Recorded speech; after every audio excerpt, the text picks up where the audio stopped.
কড়াইতে তেল দিয়েছি, পেঁয়াজ দিয়ে দিলাম,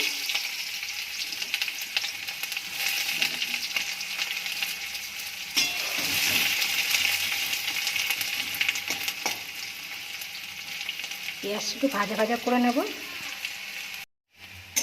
পেঁয়াজটা ভাজা ভাজা হয়ে গেছে, এবার আমি ভেন্ডি তুলে দিচ্ছি। ভেন্ডি ভাজা করবো পেঁয়াজ দিয়ে।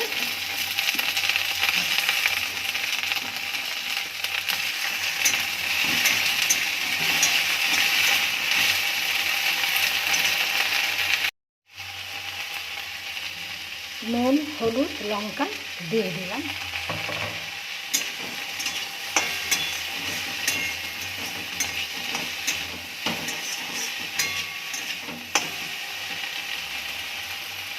আঁচটা কম করে ঢাকা দিচ্ছি। পেঁয়াজ আর ঢেঁড়স ভাজা কমপ্লিট হয়ে গেছে, এবার আমি গ্যাস বন্ধ করে দিচ্ছি।